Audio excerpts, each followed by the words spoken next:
Estamos en la sesión con conexiones en vivo con Santiago y Santander. Ahora vamos a conectar con el Hospital de Santiago, que vamos a ver un caso de una lesión sólida de páncreas con endoscopia.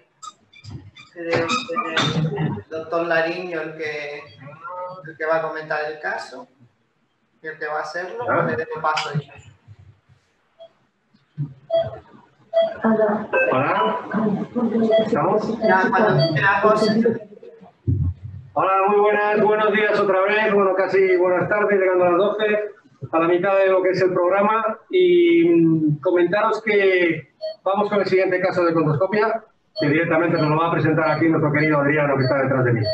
Cuando tú quieras. Hola, buenas. El siguiente caso que tenemos aquí es el de una mujer de 70 años, entre cuyos antecedentes destaca un carcinoma de células renales claras, diagnosticado en 2006, a los 56 años. Inicialmente se trata con tumorectomía derecha y 4 años después, en 2010, aparece en el riñón contralateral, realizándose nefrectomía total y en 2015 se realiza también nefrectomía derecha, quedando la paciente en diálisis. En el seguimiento que se realiza por parte de oncología, aparecen en el 2018 unas lesiones en el páncreas hipervasculares que inicialmente se deciden seguir por la posibilidad de que se trate de un tumor neuroendocrino. En el último tag de control, en el 2020, las lesiones crecen, por tanto, ante la posibilidad de que se trate de metástasis del carcinoma renal de células claras, se decide hoy estudiar en mayor profundidad mediante técnicas de endoscopia avanzada con infusión de contraste y elastografía con eventual punción de la lesión. Hola, bueno, ya está el caso comentado. Deciros una cosa bastante importante de esta señora, y es que acabo de intubar, acabo de empezar ahora mismo, y ya nos encontramos con todo el estómago lleno de alimentos. Lo cual es un poco un hándicap porque nos dificulta bastante simplemente acceder a la segunda porción duodenal. Más o menos así que se ha conseguido llegar a esta segunda porción duodenal. No sé si tenéis imagen endoscópica, a lo mejor. No se va a ver imagen endoscópica. Bueno, da igual, no necesito tampoco imagen endoscópica, tenéis que confiar en mi palabra. El estómago está lleno de alimentos. Y la segunda porción duodenal tenemos eco. Entonces, me está costando bastante simplemente acceder a la segunda porción duodenal. Bueno, he conseguido acceder. Deciros que estamos utilizando un econdoscopio ultrafino de Pentax. Esta es la diferencia del anterior. Al anterior estábamos utilizando un ecoterapéutico y en este caso, pues estamos utilizando un ecofino, que las ventajas que tiene fundamentalmente es el confort del paciente, sobre todo si estamos con una sedación no muy profunda, y también la maniobrabilidad que tenemos desde segunda porción duodenal y a la hora de intubar. Se trata de una paciente con múltiples comorbilidades, más de las que mencionamos en el caso probablemente, es una obesa mórbida, y que las lesiones pancreáticas, que es lo que vamos a evaluar, lo vamos a hacer de la forma lo más rápido posible, ¿de acuerdo? Porque no podemos estar mucho tiempo con este tipo de sedación, y yo creo que ya empezamos a ver por ahí, o a intuir al menos, lo que vamos a evaluar. Esta es una de las lesiones, la veis claramente, ¿no? Lesión hiperecogénica, y aquí la clave de todo esto ya no es interpretarla desde el punto de vista ecográfico, a pesar de que podemos intuir que este tipo de lesión, al ser hipervascular en el TAC, va a ser más bien un endocrino o incluso una metástasis de un cáncer de riñón que está operado, es cierto, podemos intuir que no es un adenocarcinoma por la forma ecográfica. Pero eso no es suficiente y muchas veces en el diagnóstico diferencial vamos a otras herramientas que tenemos que utilizar. Véase elastografía, que mide la dureza del tejido, o véase contrastes, que mide la vascularización. Tengo conmigo aquí a mi izquierda a Julio Iglesias, con lo cual yo no voy a decir nada de la elastografía, porque sería ridículo teniéndolo aquí delante, no que es el experto que más sabe de este tema. Con lo cual, lo primero que vamos a hacer es un estudio elastográfico. Julio, sí, todo tuyo. Bueno, buenos días, que no dije nada todavía, que ando por aquí por detrás. Pues tal y como dice José, lo primero que vamos a hacer es poner la imagen elastográfica, ¿vale? Y lo más importante de la imagen elastográfica es entender las cosas que estamos viendo, ¿vale? Porque probablemente en este caso lo que estamos viendo es un patrón quizás más de perfil indeterminado, no tiene ninguna predominancia, pero si vemos la correlación entre la imagen en el modo B y la imagen en la elastografía, lo que nos ayuda es orientar aquellas áreas, muchas veces de la lesión, que pueden ser más sospechosas de focos de alarma o zonas de alarma, y que nos puede ayudar a dirigir cuál es el mejor sitio para realizar la función en el caso de que la función sea una de las opciones a realizar, ¿vale? Yo creo que aquí la elastografía nos da muchísima información, sobre todo porque esta parte distal de aquí de la lesión, José, tú me dirás que probablemente es la que más nos alarme en torno a la valoración. Con lo cual, aquí estamos viendo como la elastografía nos delimita muy bien la lesión y nos señala aquellas áreas de mayor sospecha de malignidad probablemente en el contexto de la lesión que estamos hablando. Con lo cual no es solo como vemos el aspecto global, que si es verde o es azul, sino es la interpretación de todo lo que vemos en la imagen. En este momento, José está marcando el tamaño de la lesión, que son 2 centímetros. Y yo creo que podemos pasar Y yo creo que en este momento lo que vamos a hacer es ponerle contraste, ¿vale? Entonces vamos a pasar, una vez que hemos hecho la elastografía, que tenemos la valoración, vamos a poner la imagen en dinámico, vamos a pasar al software de contrasto con armónicos de baja frecuencia, que es el que tenemos aquí. Afortunadamente en la sala que estamos trabajando hoy casi no tenemos artefactos, que uno de los mayores problemas que tenemos con estos softwares de tanta calidad de imágenes que a veces se producen artefactos que dificultan la imagen. Quiero decir una cosa importante, que tenemos un paso al lado que es la vena porta, que nos ayuda mucho a ver la imagen de contraste. ¿Veis? Este va a ser la vena porta que está cerca de la lesión, entonces nos va a ayudar bastante a delimitar y a caracterizarlo con contraste, puesto en el contraste. Vamos a empezar ahora. Es importante que Alba, que es nuestra enfermera que está con Marieta, la inyección del contraste tiene que ser en la línea de la vena para evitar que se rompan las burbujas. El suero con el que empujamos da igual, pero el contraste se tiene que inyectar directo. Vamos a poner el pointer y aquí vemos perfectamente, José, Todo corresponde claramente a una lesión hipervascular que ya venía intuyéndose en el TAC, el mismo TAC lo decía, ¿no? Una lesión hipervascular, lo cual nos acorta mucho las posibilidades diagnósticas. No es un adenocarcinoma. Siento que la imagen ecográfica no era sugestiva de, pero ahora claramente no podemos decir que esto sea un adenocarcinoma. Será un tumor endocrino o será a lo mejor una metástasis de un cáncer de células renales que son hipervasculares. Ese es el problema y el motivo por el cual, a pesar del contraste, no tenemos un diagnóstico totalmente preciso en este caso. Y de ahí que nos lleva al siguiente punto, a discutir sobre si debemos o no debemos funcionar. Debemos funcionar por este motivo que os acabo de comentar, básicamente. Pienso comentaros que la paciente, que nos comentó muy bien Adriano, realmente está en seguimiento para el servicio de oncología. Y nosotros lo que estamos es sirviendo de apoyo al servicio de oncología. De hecho, el primer estudio que se realizó cuando las lesiones se identificaron inicialmente también venía remitido de los compañeros de oncología, que son los que nos solicitan el hacer intentar acercarnos más al diagnóstico para valorar cuáles son las opciones de tratamiento, pensando que si es un tumor de riñón, una lesión metastásica, pues evaluar, dirigir el tratamiento quimioterápico. Y ahora le voy a pasar la pelota de la segunda pregunta al doctor Nariño. Efectivamente. Aguja de biopsia, aguja de citología, 22, 19, 25. ¿Cuáles son tus preferencias, José? Yo creo que en este caso no hay mucha duda de que necesitamos. No tenemos patólogo en la sala en este momento concreto. Podemos solicitarlo sin ningún problema, pero yo creo que para este caso no necesitaríamos patólogo en la sala. Quizá más importante aquí, si queremos diferenciar un endocrino de una metástasis de un carcinoma de células renales, es tener un buen material. Un material que podamos hacer todos los estudios necesarios para llegar a esa conclusión. Para eso, lo mejor es utilizar las mejores agujas, las que consiguen mejor material. Y en este caso, probablemente sea mejor utilizar una aguja de histología, una Cornide, lo que se dice, o una aguja mejores que las citológicas estándar. Por lo cual yo no creo que no hay ninguna discusión en utilizar una aguja de histología, y la discusión puede ser el calibre. El calibre, lo que dije antes, lo mejor 19, por supuesto porque es la más gruesa, pero 19 G volvemos a estar en cabeza de páncreas y es muy difícilmente manejable, con lo cual nos queda 22 y 25. Vamos a intentarlo con una 22 porque probablemente el material sea mejor. Con lo cual, nos vamos a una aguja de 22. Bueno, os voy a enseñar. Vamos a utilizar la aguja 22 de Acquire, ¿vale? Que es con la que vamos a intentar, y José nos va a explicar la técnica de la punción. Y luego yo, cuando me dé la aguja, os explicaré la técnica, las diferentes opciones que tenemos para hacer el manejo de la muestra una vez que hemos hecho la punción. La clave de las agujas de histología, teóricamente, es que precisan la realización de menos pases para obtener un diagnóstico con respecto a las agujas de citología. Esto ya un poco independiente en cuanto a la calidad del material. Sabéis que hay muchos estudios que dicen que, bueno, no hay tantas diferencias entre utilizar una hoja de citología y histología. La realidad es que estos estudios son bastante antiguos. Si vemos los casos más recientes, con las agujas más modernas, probablemente sí que haya diferencia en favor de las agujas de histología. La posición del endoscopio es bastante mala y de hecho cuesta bastante meter la aguja porque estoy bastante angulado. Cuando pasa esto lo mejor es desmover o desmovilizar las ruedas. y volver a colocarnos una vez que veamos la lesión. La tenemos ahí perfectamente colocada. Bueno, yo te voy a hacer preguntas, porque como tienes mucha experiencia haciendo esto, te voy a ir dando las preguntas clave que se nos están haciendo siempre que hablamos de biopsia. ¿Estilete sí o no? ¿Aspiración sí o no? ¿Slow pull? ¿Wet suction technique? ¿Cuáles son tus preferencias, ideas? ¿Qué es lo que prefieres, José? Muy bien, pues mira, fijaos que ahí tenemos la vaina. Yo siempre prefiero de entrada succión.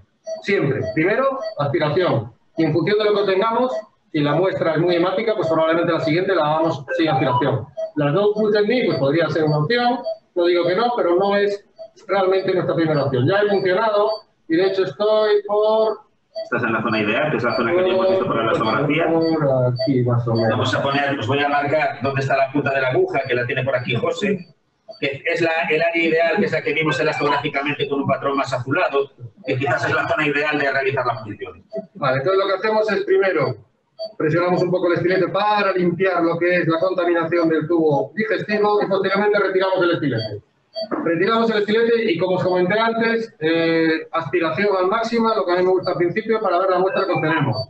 Teóricamente, con este tipo de agujas, un pase sería suficiente, pero vamos a ver ahora lo que vamos a tener. Abrimos la aspiración y algo que deberíamos hacer, o al menos intentar, en todos estos casos, es el fanning. ¿Qué es el fanning? El fanning es moverse, retirando un poco lo que es la aguja, movernos dentro de la lesión con la rueda grande en diferentes planos. ¿Qué conseguimos con esto? Pues básicamente conseguimos tratar de muestrear en la medida de lo posible la lesión en sus diferentes zonas. ¿Podemos tener algún problema? Seguro que me lo preguntáis, si ponemos el Doppler o no ponemos el Doppler por el miedo en los vasos. Mi experiencia es que sangrados de verdad en este tipo de lesiones son nulos o prácticamente inexistentes, y yo nunca he tenido problemas con agujas de 22 y de 25 Gs con ningún tipo de hemorragia. Os lo digo porque ahí en medio hay algo negro que no sabemos lo que es, puede ser o una zona necrótica, o puede ser incluso una colateral del virus, un raro, o puede ser un vaso, pero nos da un poco igual.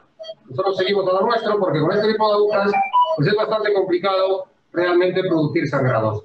Es cierto que, dada la congenitalidad de la lesión, nos cuesta un poco ver la punta, y eso me impide ser, digamos, menos agresivo en los movimientos que estoy haciendo, pero debería valer. Otro caso muy importante, fijaos lo que está saliendo por aquí, está saliendo sangre.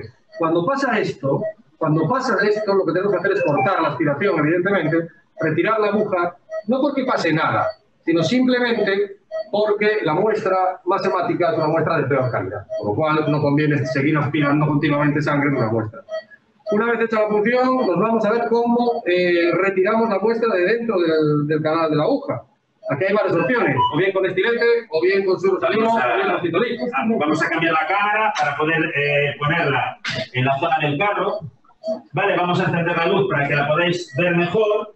Y lo que os vamos a mostrar es lo que comentaba José del MOUSE, que es la Macroscopic On-Site Visual Inspection, que es valorar macroscópicamente con la muestra que obtenemos la calidad para ver si es suficiente o no, o tenemos que volver a entrar otra vez. Vamos a empezar con estilete. Vale. Cuando entremos con estilete, lo que es importante es entrar muy despacio, ¿vale? Para intentar traumatizar lo menos posible la muestra. Y estamos viendo que está empezando. Lo que estamos utilizando es un frasco estéril que está relleno de citolín, que es una solución de citología. Esta solución de citología tiene una ventaja, y luego os enseñaré, que es que probablemente lo que podemos hacer es disminuir el aspecto de la sangre, porque lo que se puede hacer es disolver la sangre un poco. Vale, el tema del MOUSE, os voy a decir, en este caso concreto es una muestra tremendamente hemática. Ya lo sabíamos porque viendo esto se ve que es tremendamente hemática. Pero es cierto que hay material, forma de decidirlo ya. Y nosotros podemos decir que hay material sí o no. Eso nunca lo podemos decir nosotros con la inspección visual. Yo creo que es demasiado decir. Podemos intuirlo.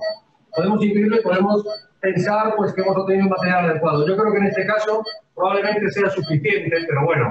Os vamos a enseñar, vamos a acercar a la cámara para que podáis ver la imagen.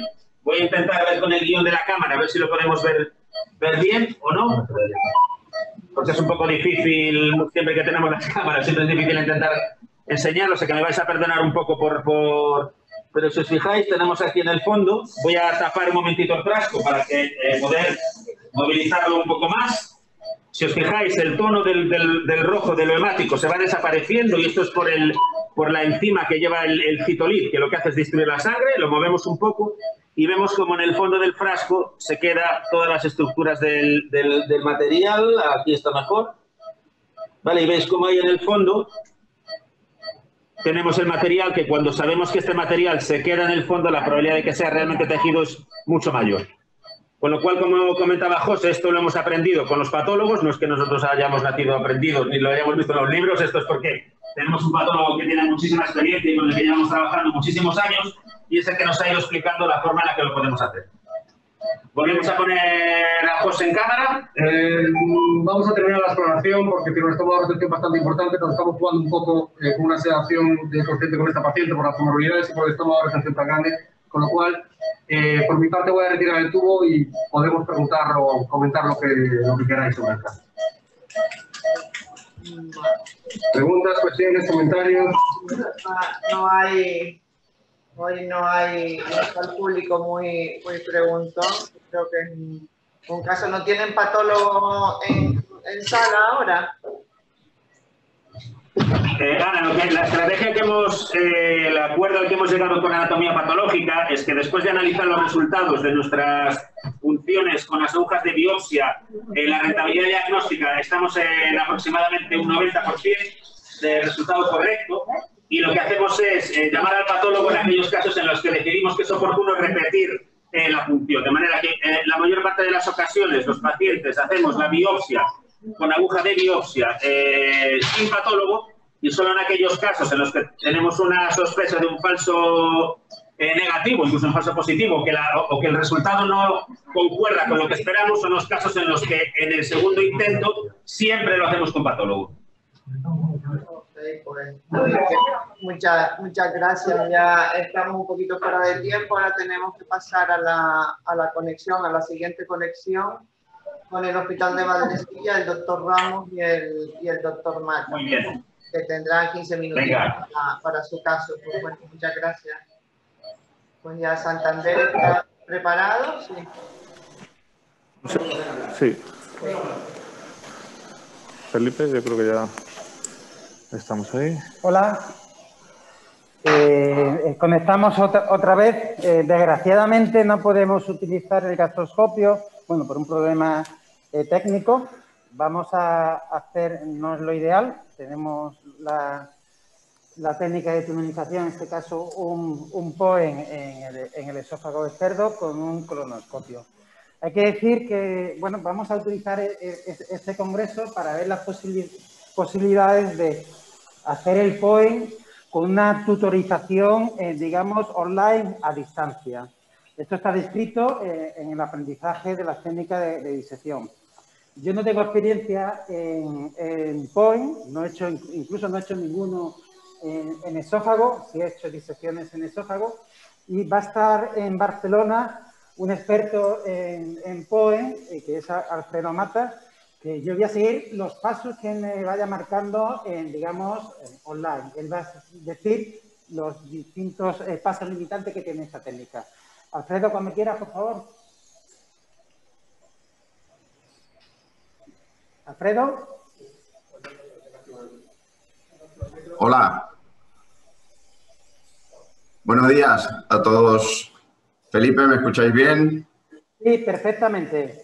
Bueno, ante todo, pues agradecer la invitación por tu parte y por parte de Álvaro para participar en este curso y, bueno, felicitar a la organización por el buen hacer de este curso en estos tiempos difíciles. Pues, como bien comentaba Felipe, pues vamos a intentar realizar una técnica del POEM, que, como ya todos sabéis, pues es la miotomía endoscópica peroral para el tratamiento de la acalasia y otros trastornos motores esofágicos, principalmente de la acalasia, ¿no? Que ya llevamos pues más de 10 años con la implementación de esta técnica y que probablemente hoy en día, si no es la primera técnica de elección para el tratamiento de la acalasia, pues yo creo que al menos endoscópicamente seguro. Y, bueno, es la técnica principal de lo que llamamos la endoscopia del tercer espacio, la endoscopia submucosa. Hoy bien comentaba Felipe, y con muy buenos resultados, tanto de eficacia como de seguridad. con lo cual pues ya es una técnica bastante establecida y que cada vez se hace más en diferentes centros. Lo que sí es una técnica, Felipe, de que necesita pues un entrenamiento previo y sobre todo endoscopistas que tengan experiencia no solo en la endoscopia terapéutica en general, ni en las mucosectomías o polipectomías complejas, sino en disección submucosa. De hecho, se recomienda pues tener algo de experiencia en la disección submucosa de lesiones en esófago, por la estructura pues, del órgano, que es un órgano tubular, que pues, y la tunelización y el acceso pues, son bastante directos, digamos. Ya veo, Felipe, que estás haciendo la endoscopia. Obviamente, la preparación del POEM pues, o del esófago previo a realizar el POEM, pues ya sabéis que como en casos de la calasia hay mucha retención gástrica, pues 2, 3, 4, 5 días antes, pues se ha de mantener al paciente en dieta líquida para intentar y limpiar bien una vez el esófago, una vez que estemos con el endoscopio. Allí lo que está haciendo Felipe es medir el cardiac, que es muy importante, más o menos a cuánto tienes... 55 está y no hemos retirado a 45. Perfecto. Esto es más o menos lo habitual, estándar es iniciar el túnel submucoso, la incisión de la mucosa alrededor de unos 10 o 12 centímetros del cardiac, y es lo que va a hacer Felipe ahora. Esto, él ya ha explicado perfectamente cómo funciona el Hybrid Knight, el Herbejet, que tiene esta posibilidad de la inyección a través del mismo bisturí, y ya veis cómo se está haciendo pues, algún abón submucoso. Habitualmente también se hace, yo por lo menos lo hago con una inyección, con una aguja de inyección convencional y bueno, el suero salino y con el colorante pues, que deseéis. Ellos utilizan azul de metileno, decían anteriormente, y utiliza el índigo carmín, que pues para el caso es lo mismo. Bueno, dígame un poquito, Alfredo, que yo me pongo aquí y no sé, dime un poquito, por favor. Bueno, no, vas haciendo estupendamente. Como sabéis, hay dos vías principales para hacer la miotomía, ¿no? Que es la vía en cara anterior, que es alrededor de entre 12 y 2 de la circunferencia horaria, y la posterior, que es a las 5 o 6 horaria, que es la que está haciendo Felipe. Y lo primero es la incisión mucosa, hacer el acceso mucoso, que es con inyección del líquido para hacer un abón submucoso importante, y hacer la apertura que ya está haciendo Felipe alrededor de unos 2 centímetros más o menos para permitir la entrada del endoscopio con el capuchón al espacio submucoso. Vale, ahí Felipe la está haciendo. Habitualmente se hace con los settings, es el Endocat. No sé, Felipe, ¿qué estás utilizando allí? Endocat. Estamos utilizando Endocat. Se utiliza Endocat, se hace la primera incisión, vale, siempre sangra un poco. Es pequeña, ¿no? Sí, yo creo que sí. Habitualmente, obviamente, mientras menos amplitud es mejor, pero tampoco hay que forzar, hay que hacer una incisión inicial segura para poder pasar el capuchón y no forzar para no producir desgarros en la misma herida. El promedio son alrededor de 2 centímetros, lo que se recomienda es hacerlo entre 2 y 3 centímetros y no aumentarla más para evitar pues, el riesgo de complicaciones y de dificultad después también a la altura de la miotomía. Como veis, Felipe, al cortar le ha habido algún pequeño vaso que ha sangrado, que ha coagulado para después continuar la incisión, que esto está muy bien. Comentaban ellos antes también que el cerdo, pues el modelo animal, no sangra mucho, pues en el modelo, digamos, en los pacientes, en los humanos, pues suele haber pequeños sangrados. Estoy intentando, sí. Me has dicho, Alfredo, que es 1 o 2 centímetros, ¿no? Más o menos de longitud. Veo Sí. que no he podido entrar. ¿Hay que hacer los laterales un poquito para facilitar la entrada? O... Sí, mira, una vez, o lo ideal una vez es, digamos, al hacer la incisión de la mucosa, hacer un poquito de apertura submucosa, tanto en el margen, digamos, más distal como en los laterales, para, con ese movimiento precisamente que estás haciendo, un poco enfrentarse transversal al músculo, intentar acceder al espacio submucoso. Siempre haciendo alternando inyección submucosa y abriendo parte del espacio submucoso cercano a la incisión. Si se han fijado, el movimiento que acaba de hacer Felipe de traccionar un poco el bisturí hacia la luz es importante para controlar la longitud del corte, y ahora está abriendo un poco el espacio submucoso alrededor de la incisión para poder acceder con el endoscopio y el capuchón. Este probablemente es uno de los 2 o 3 puntos claves de la técnica. Parece fácil, pero para ajustando el tamaño de la incisión y para introducir el endoscopio con el capuchón, a veces no es tan fácil. Sí, y es uno de los puntos claves. Si se han fijado, en el modelo de cerdo quizá hay que hacer un poco más amplio que en el esófago humano, ¿verdad? Sí, probablemente también por la variedad que comentaban en estómago, ¿no? Que por la rigidez pues, de la mucosa y todo, pues tal vez hay que ampliarlo un poco más. Pero si se fijáis que Felipe lo que estaba haciendo es hacer la incisión, intentar entrar, al no poder entrar, ampliar un poco el tamaño de la incisión, y así es como pues, se recomienda hacerlo en los diferentes casos. Muy bien, Felipe, el movimiento que está haciendo Felipe es perfecto. Intentar girando con la mano el gastroscopio, enfrentarse a la capa muscular y hacer el movimiento romo para entrar en el espacio submucoso. Si se dificulta, hay que inyectar otra vez suero exacto en el espacio submucoso y seguir intentándolo. ¿Vale? Este es un ejemplo. Esto pasa también habitualmente al abrir un poco más la incisión, pues puede haber pequeños sangrados que después se han de ir controlando.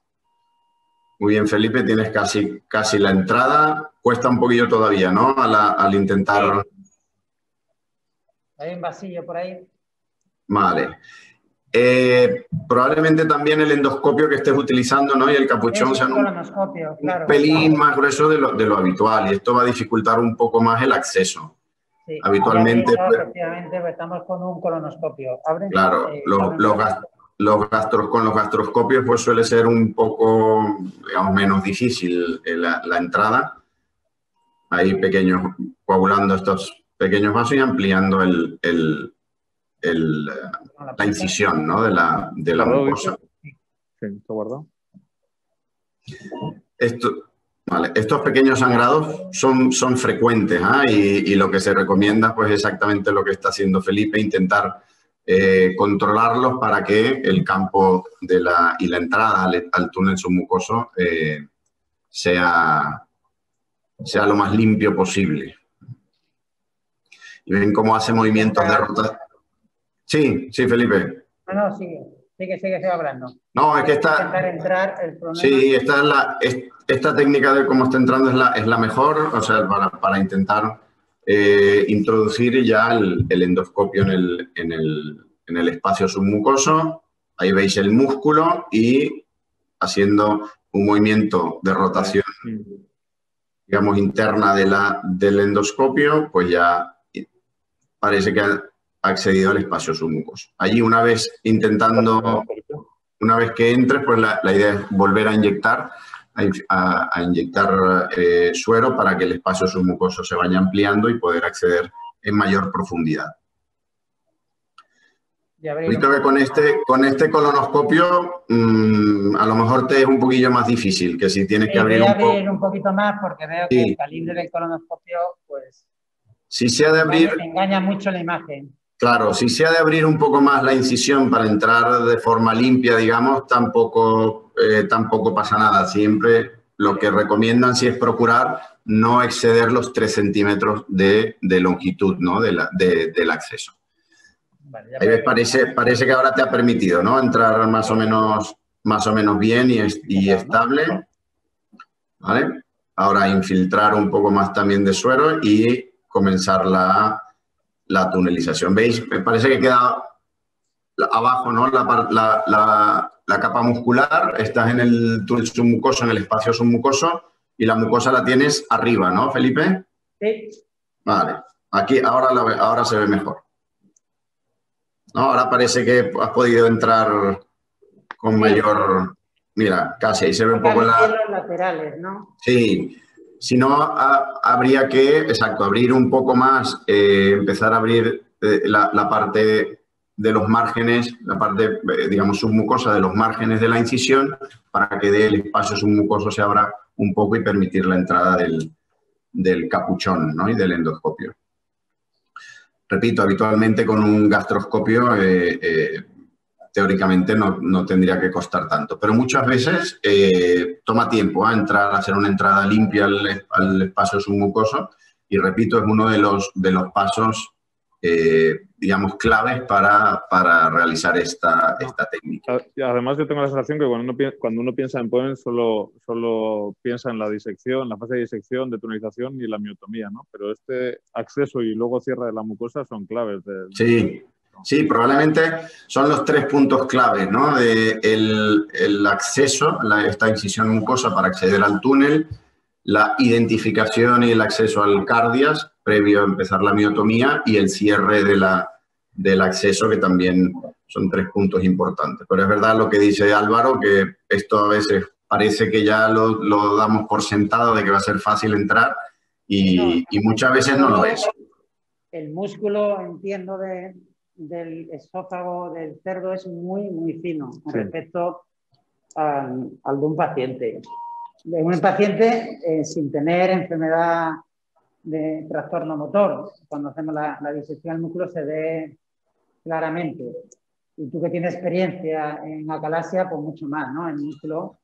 Sí, se ve muy bien. La verdad que este modelo animal yo creo que es bastante bueno para entrenarse en la técnica, pero que sí es verdad que se nota mucho la diferencia del grosor de la capa muscular de este modelo animal y de los pacientes con acalasia. No tiene nada que ver.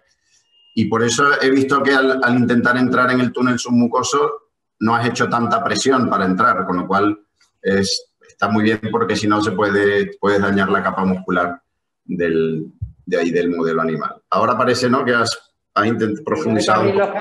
Los laterales. Yo abriría un poco más lateral y en profundidad y yo creo que ya estás a punto para poder entrar en el túnel submucoso. Repito, estos pequeños vasos que están en la zona de la incisión son frecuentes y a veces, como comentaba Felipe antes también en la disección, siempre los vasos hay que controlarlos y tener cierta calma cuando hay sangrados o hemorragias importantes para identificar el vaso y poder parar la hemorragia. He visto que Felipe utiliza mucho el mismo bisturí para hacer la coagulación. Eso va muy bien porque te evita pues, el intercambio de material, ¿no?, del catéter o del bisturí. Yo en mi caso también, sobre todo en los túneles, en la tunelización utilizo la sonda bipolar de hemostasia que funciona la verdad que muy bien y bastante segura. Estamos ya en tiempo para hacer ahora la conexión con Santiago. Vale, perfecto, pues seguimos intentando el acceso. Gracias, doctora. Al doctor Mato, al doctor Ramos, autorizado por el doctor Matas haciendo el acceso y nosotros conectamos con Santiago. Perfecto, gracias. Por el doctor Lariño de nuevo. El doctor Lariño y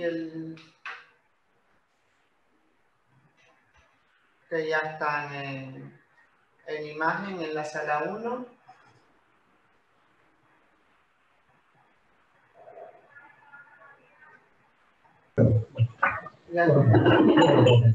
Estamos en ello. Ya está. La cámara está contigo. Hazla. La cámara para ti.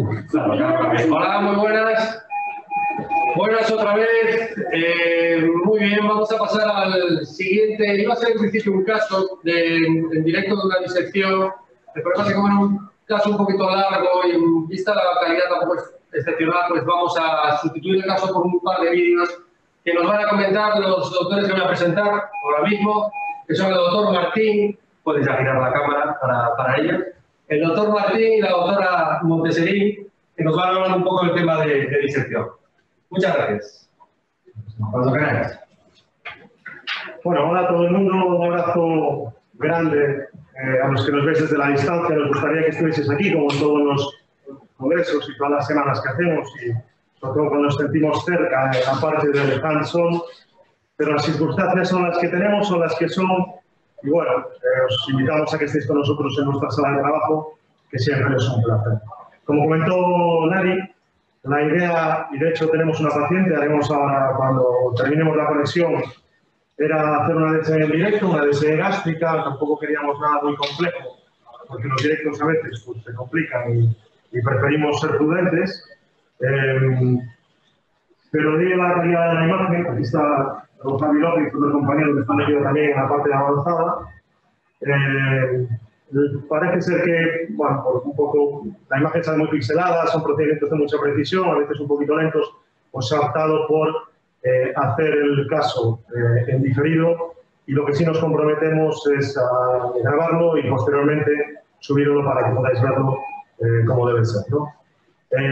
Lo que sí teníamos, pues, porque normalmente lo hacemos, es pues, varios casos de disecciones previas que vamos haciendo, os los vamos a ir mostrando, y bueno, si tenéis alguna pregunta o comentario, pues estamos encantados de intentarlo. Empezamos a hacer disección hace un par de años ya, vamos haciendo cada vez más, poco a poco.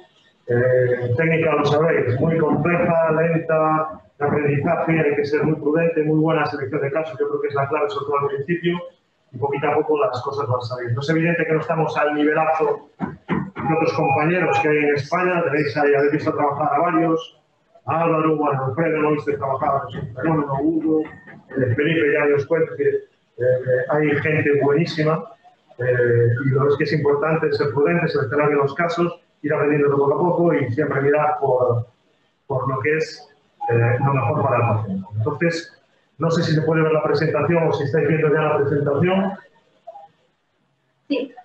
Bueno, este es la paciente que vamos a hacer. Esta paciente tiene 65 años, pues mórbida, hipertensa. Bueno, sí que es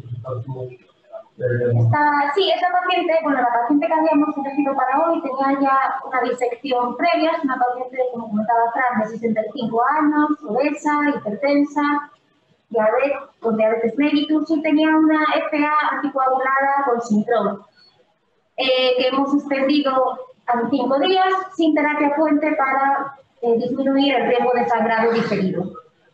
Todo ello es una paciente con una gastritis atrófica, con metaplasia intestinal, en el que le aparecieron 2 lesiones planas sugestivas de adenoma.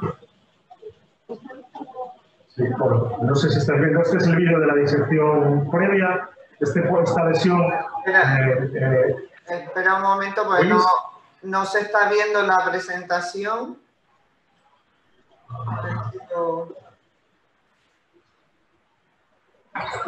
No se ve la presentación, pues esperamos un poquito. ¿Se ve? Yo la estoy enviando. Tiene que pincharla, Ángel, yo la estoy enviando. ¿La veis? Y un abrazo, Felipe, que siempre me gusta oírte. No.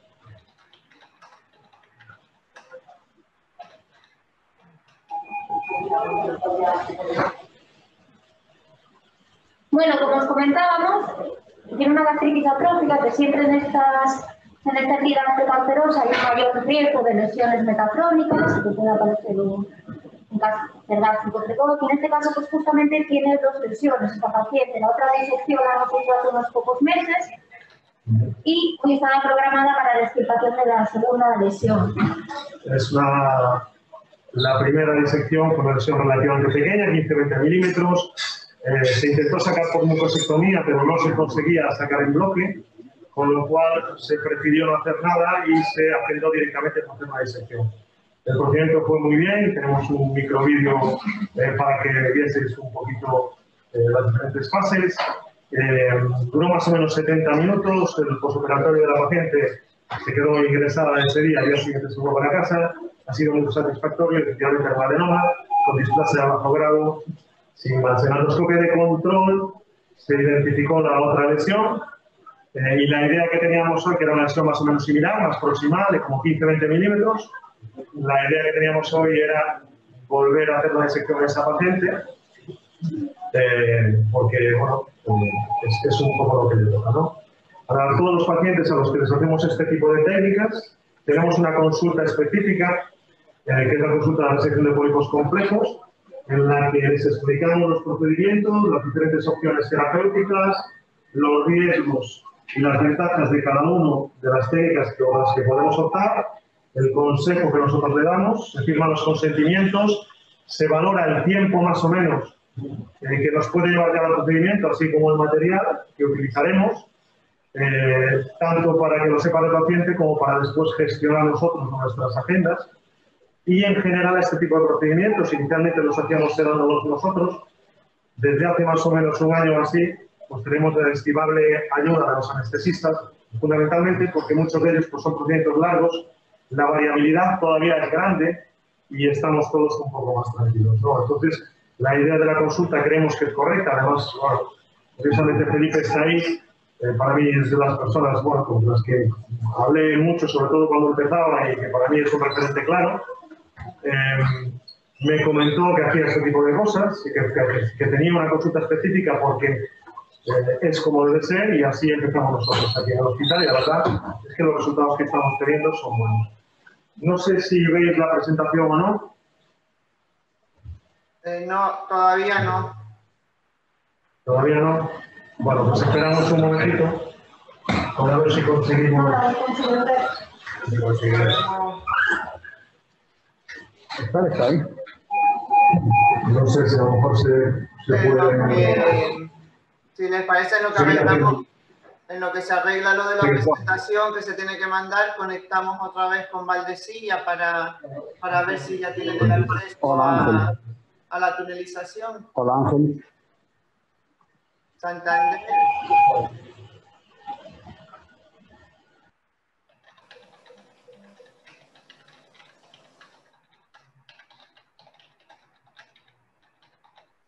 Ah, sí. Hola Felipe, otra vez con ustedes. Ya he visto que has podido entrar bien, ¿verdad? En el túnel. Sí, la verdad que es que un poquito el colono es bastante grueso. Sí. No es fácil con colono. No, hay dos cosas, tanto el endoscopio como el mismo pues, modelo animal pues dificultan un poco, pero repito que esto es importante que en los pacientes a veces tampoco es tan fácil hacer la entrada al túnel, con lo cual es uno de los aspectos que tenemos que ir con cuidado. ¿Visto? Vale. Ahí tienes, ¿no? Un buen espacio submucoso. Vale, estás ahora abriendo el túnel. ¿Con qué sueles hacer la tunelización y en las disecciones del túnel, Felipe? Con coagulación forzada. Vale. Como ya sabéis también... Aproximadamente. Vale. Como ya sabéis también hay diferentes pues, otros settings. Yo, por ejemplo, utilizo la Spray Coagulation para hacer la tunelización. Pues sí, ahí esto depende un poco también preferencias de cada quien, o el Dry Cut o la Swift Coagulation, que puede también funcionar. Muy bien, ahora lo que está haciendo Felipe es pues, ir inyectando en el espacio submucoso. No sé si ahí ha habido un toque de la muscular que haciendo el túnel pues no implica ningún problema o ninguna complicación. ¿Vale? Es frecuente esto que hacía Felipe ahora, que lo ha hecho muy bien, es retirarse del túnel para reorientarse en la dirección del túnel. Esto, a pesar de que el esófago es claro y que parece que todo va directo pues hacia el cardias, a veces hacemos el túnel muy lateral o en forma de S y nos perdemos allí en el espacio del esófago, sobre todo en las acalasias más avanzadas, ¿no? Las tipo sigmoideas. ¿Ya has conseguido más estabilidad, Felipe, con el endoscopio? Es que se me está cruzando el cable que va conectado al procesador que me sobra todo por todos lados, vamos. Sí. Hemos puesto alguna contra dificultad a Felipe hoy aquí. claro, no se lo va a poner tan fácil. Pero ahí parece que ¿no? la visión, al menos endoscópica que tienes, parece bastante buena. Fíjense el tono también o la concentración del azul de metileno o del índigo en la tunelización también es importante. Hay quienes preferimos hacer digamos, la solución un poco más clara para poder ver bien los vasos. Hay gente que utiliza un poco más de tonalidad pues, con los colorantes. Esto también es muy variable y depende mucho de cada quien, ¿no? En el túnel, con esta solución también se suelen ver bien los vasos. Igual que en la disección, Felipe, ¿no? Se recomienda un poco hacer, digamos, tratamiento preventivo de los vasos, que muchas veces los vemos, pero muchas veces no también. Lava un poquito. En los casos del túnel, Felipe, también... Dime. No, que en el caso del túnel, a veces hacerlo con un poco con algo de inmersión también va muy bien, ¿eh? A veces, para orientarse un poquillo. Aquí tiene... Vale. Aquí tienes un vaso, ¿no, Felipe? ¿Cómo lo ves? ¿Cómo tienes el endoscopio? ¿Cómo lo notas? Desde luego con el endoscopio, pero bueno. Vale, lo ideal haciendo el túnel, como es un espacio limitado y cerrado, es cada vez que veamos algún pequeño sangrado, es tratarlo para tener el túnel lo más limpio posible. Esto es muy importante. Y cada quien, pues dependiendo del material que tenga o de la experiencia o del tipo de vaso que tenga, de cuál provenga el sangrado, pues utilizar o este mismo bisturí o cualquier pinza de coagulación. A Felipe, igual que en la disección, en el caso del túnel, al haber un sangrado, pues también la maniobra de hacer un poco de presión con el capuchón y hacer un poco de lavado para ver bien de dónde proviene la hemorragia también funciona muy bien. No sé qué... Sí. Vale, y ahí está. Fíjense. El músculo, ¿no? Sí. Ahora parece que te ha quedado un poco más estable, ¿verdad? La posición. ¿Vale? Ahí aparentemente la capa muscular, ¿no? Ha quedado, digamos, hacia abajo y la capa mucosa y la mucosa hacia arriba. Es importante tener que, repito, que el perderse en el túnel submucoso a veces no es tan difícil, que se pierde uno con relativa facilidad. Y es importante hacer maniobras de entrada y salida continuas para confirmar que la dirección del túnel sea correcta. Esto sí es frecuente en el túnel, tener muchos vasos que van sangrando, aunque sea de bajo débito, pero que lo que está haciendo Felipe ahora, se recomienda ir haciendo cauterización de cada uno de los vasos para no dejar que se ensucie tanto. ¿Vale? Creo que tengo problemas de calibre de...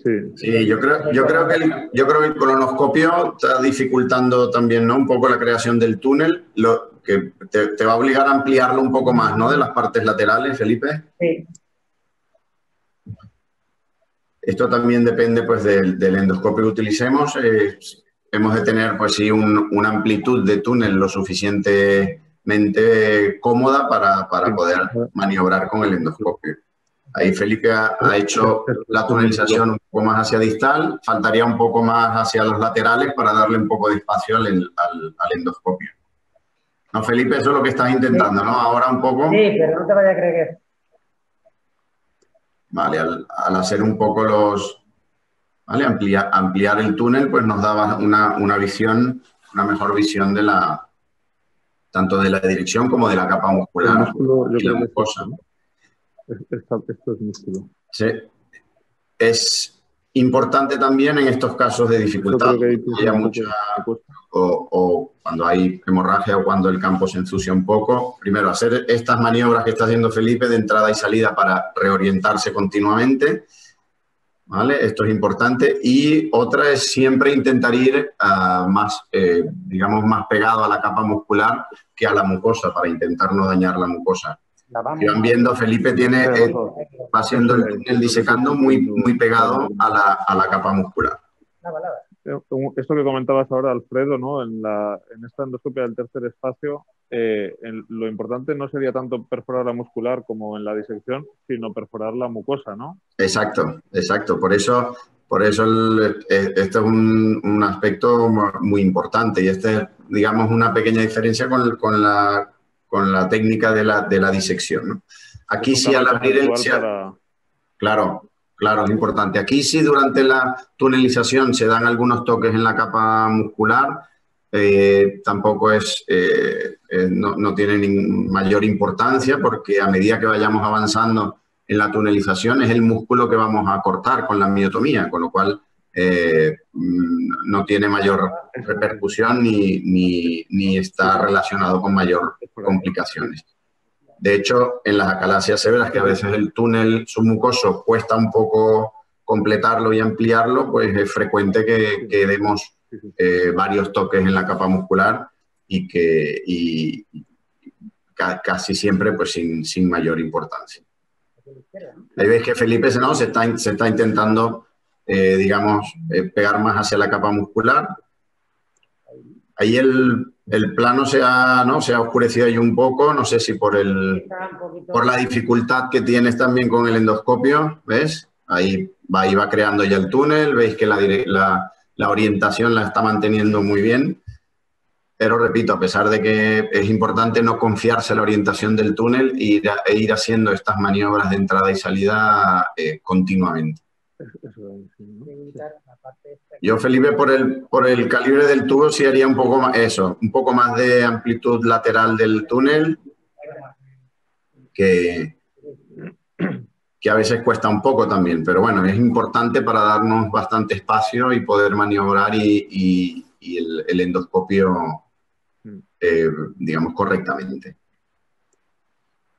Si veis ahí, vas viendo en la parte, digamos, de abajo, van viendo las fibras de la capa muscular. Estas fibras circulares son bastante homogéneas durante todo el túnel del submucoso esofágico y hasta llegar pues a la parte distal del cardias, que es otro de los puntos, digamos, claves de esta técnica, que veremos que la mayoría de las veces el túnel submucoso se va haciendo más estrecho y llega a un punto que al pasar esa zona estrecha pues se vuelve a ampliar inmediatamente el espacio submucoso, que es cuando ya accedemos a la cavidad gástrica, que ya hemos pasado el cardias. Bueno, Felipe, parece que hay algo más de estabilidad, ¿no? Que estás manteniendo bastante bien la dirección, ¿no? Del túnel. Más o menos, sí. ¿Ves?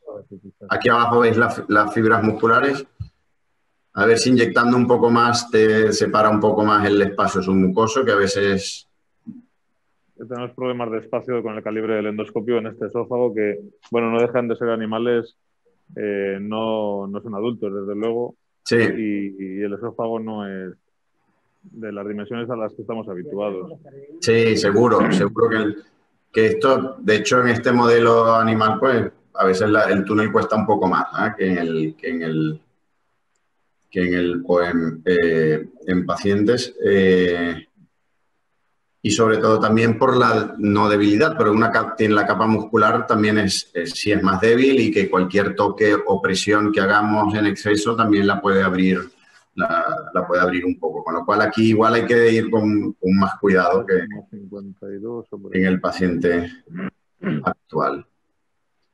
La diferencia del calibre ya lo verán en la miotomía de este modelo animal con los pacientes con acalasia. La diferencia es tremenda, brutal. El grosor de la capa muscular del paciente con acalasia es significativamente mayor que en estos modelos, ¿no? Y obviamente en pacientes sin acalasia, ¿no? Y parece que cuesta un poco que se abra el túnel submucoso. Un poquito de giro en esta zona. Sí, a veces no es tan fácil, sobre todo el inicio del túnel, a veces cuesta un poco también, pero bueno, una vez que se obtiene tanto la apertura distal como lateral, pues suele facilitar un poco más. ¿Vale? Ahí está, ahí veis abajo la capa muscular, hay algún vaso que también, unas penetrantes de la muscular que habitualmente o solemos tratarlas antes de seguir avanzando. Lleva la lente, ¿vale? Vale, está un poco empañado. Otra cosa, veo que el capuchón que estás utilizando es el mismo, ¿verdad, Felipe, que para la disección? El mismo que el anterior, uno recto. Vale. En el capuchón tanto del POEM como en la llamada endoscopia del tercer espacio, pues igual que en las disecciones, o sea, es un poco a gusto de cada quien. Yo por lo menos, igual que comentaban anteriormente Felipe y Álvaro, también utilizo el capuchón recto. Y bueno, que la verdad que funciona bastante bien, te da bastante visión circunferencial y en el túnel pues mejora mucho también la visión el hecho de tener estos capuchones rectos. Otra de las indicaciones que está también de esta técnica en los últimos años es para tratar el divertículo de Zenker. Lo digo por si, Felipe, después te animas. En este modelo animal también se puede hacer el Z-POEM que llaman para hacer la miotomía también del divertículo del tabique. Vale, ahí veis abajo bien la capa muscular y arriba la mucosa. Aquí se ve muy bien, tiene un túnel muy limpio. Lo que hay que hacer con paciencia y poco a poco es intentar tanto profundizar distalmente como lateralmente el túnel. Sigue Felipe con la coagulación forzada, ¿no? Para hacer el túnel. Ahora le dan un toque ahí de endocat. Los laterales estos que están tan fibróticos. Que es que no sí, otra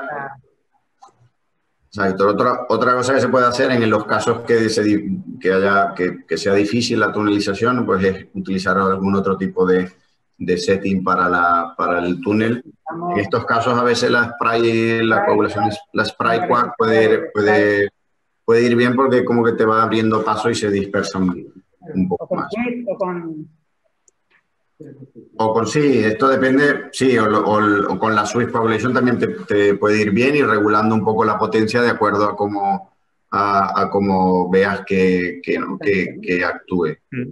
O sea que ahí, si es verdad, parece, ¿no? Incluso para un modelo animal, que el túnel se estrecha mucho. No creo que hayas llegado ya a la zona del cardia, ¿no? Que parecía que... Porque igual... Bueno, porque esta es una de las... el eje, ¿no? Parece. Por eso, que igual... No, parecía cuando saliste y yo... Bueno, yo lo que haría, si te parece... Faltaría como un centímetro por ahí, pero no andará muy lejos, ¿no? Por eso, que esta es una imagen habitual de la llegada cardia, que se estrecha mucho el túnel.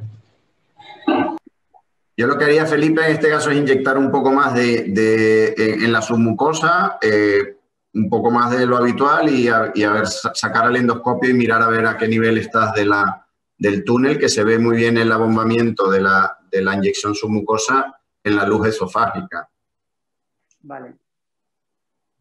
Lo digo porque a veces esa imagen, no, creo que tienes poco túnel todavía, pero esa imagen parece...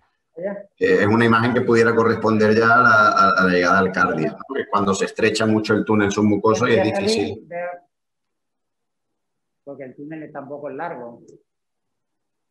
No, por eso no. La idea, a ver, ¿ves? Ahí tienes alguna inyección, pero no, todavía parece que queda, ¿no? Algún centímetro, un par de centímetros. Vale. Sí. Todavía queda. Repito, esta maniobra es muy importante, pues a medida que se va haciendo el túnel submucoso. A ver cómo inyectamos. Podemos inyectar con lo que queráis, ¿eh? Estamos cambiando porque se ha acordado. ¿Quieres una aguja? No inyectamos con la aguja. Está Marco. Vale.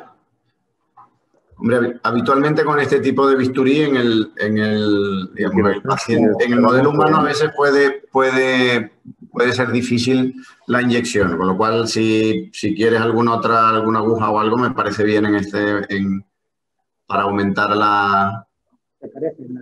para poder hacer mejor abón submucoso. Es el espacio. ¿Qué? ¿Qué es el espacio? El espacio que no está consiguiendo entrar el colonoscopio, ¿no? Es que yo creo que un factor importante en este caso es tener el colonoscopio que pues, el espacio es bastante limitado, sobre todo en este... Bueno, estos son también cosas que vemos, ¿no? Las ventajas, hablábamos esta mañana del modelo animal y las desventajas, claro. Sí. La simulación da juego en unas cosas, es real en unas cosas, pero luego no, en otras puede alejarse un tanto y también hay que conocerlo para poder aprovecharlo, ¿no? Seguro que sí, ahora pero... ¿vale? Y ahora cuando la ponga...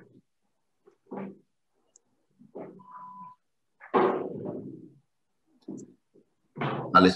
Lo que comentas, Álvaro, es totalmente cierto, pero yo creo, insisto, en que este modelo animal es bastante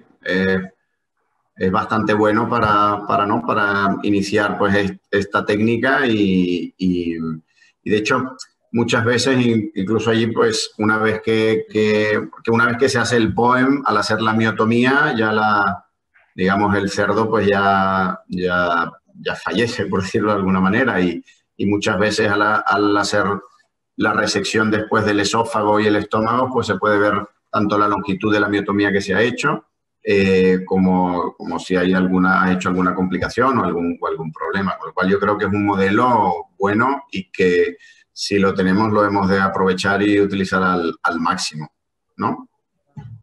Estamos un momentito cambiando la bomba que se ha movido.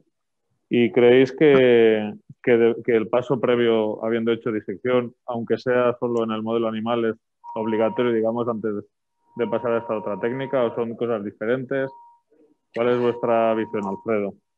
Yo creo que sí, son cosas algo diferentes, pero yo creo que sobre todo el manejo de las complicaciones que aparecen en las dos técnicas, pues sí es parecida y tenemos que estar acostumbrados, bueno, creo que se tiene que tener cierta experiencia para, antes de hacer el POEM, hacer disección submucosa. Pero bueno, esto es una opinión personal, porque con la disección submucosa ya prácticamente dominas casi todas las técnicas y las maniobras para hacer la endoscopia del tercer espacio, ¿no? En sí. No sé qué opina Felipe o tú, a ver que no sé qué. Y creo que el modelo animal es una muy buena forma, si no la mejor, para comenzar con cualquiera de las dos técnicas, ¿eh? Con la disección y con la tunelización.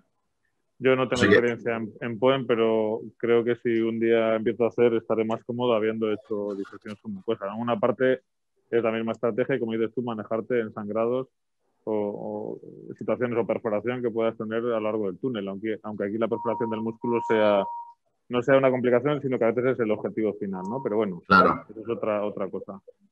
Claro, ¿no? Y de hecho hay muchos expertos que recomiendan que hayas tenido experiencia en disección de lesiones esofágicas antes de hacer el POEM, ¿no?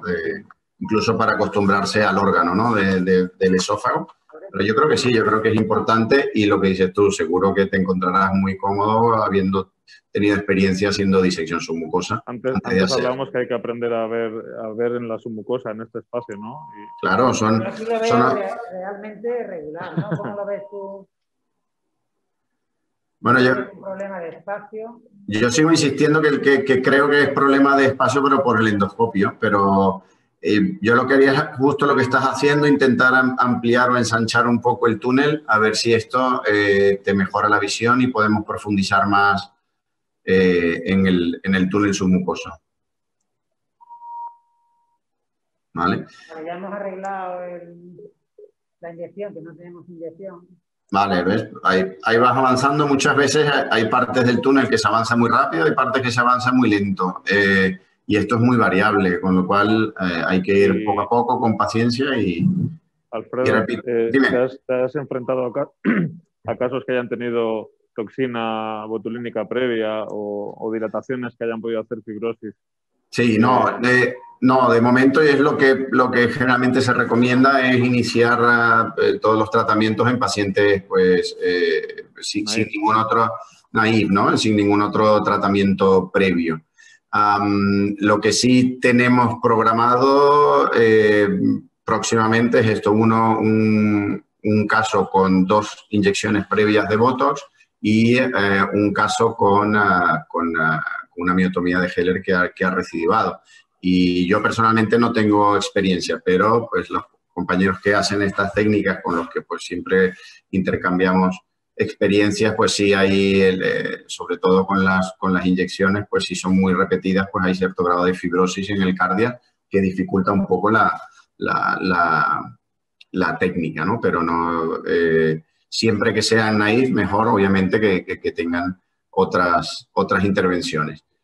Sin embargo, la intervención, pues la cirugía, que es la miotomía de Heller, suelen hacerla por la cara anterior del esófago, con lo cual si se necesita un POEM por recidiva clínica y de la calasia, pues se hace como estáis haciendo ahora por la cara posterior y en principio no hay mayor dificultad, ¿no? Pero cuando hay tratamiento endoscópico previo, generalmente hay más dificultad, pero bueno, repito, yo personalmente no tengo experiencia todavía en estos casos.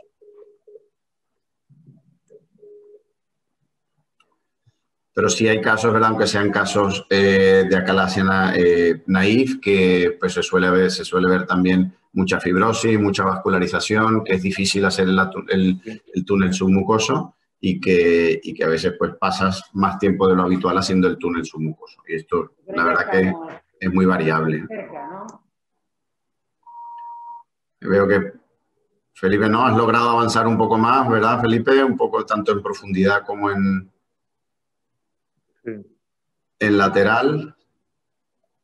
¿Vale? Yo haría otra vez en este punto, hacer otra inyección submucosa, digamos, un poco más intensa y volver a salir a ver en qué punto estás. Pero parece que has logrado ya avanzar un poco más también en el túnel. Y esto...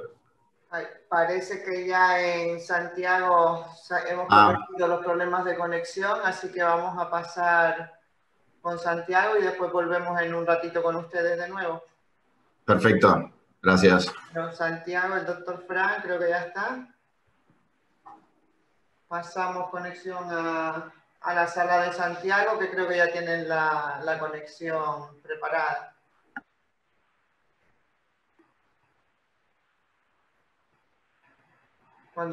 Cuando quiera.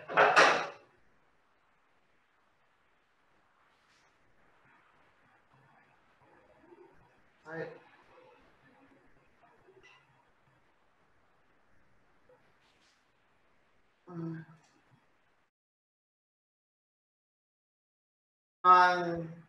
Santiago no ha activado el audio. Santiago, ¿pueden encender el micrófono? Que no se les oye.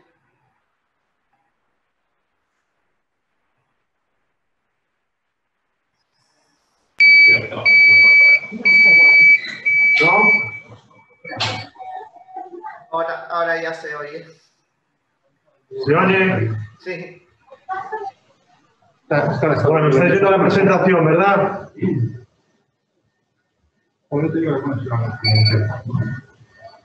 Aquí. ¿Estáis viendo la presentación? Sí, cuando quieran.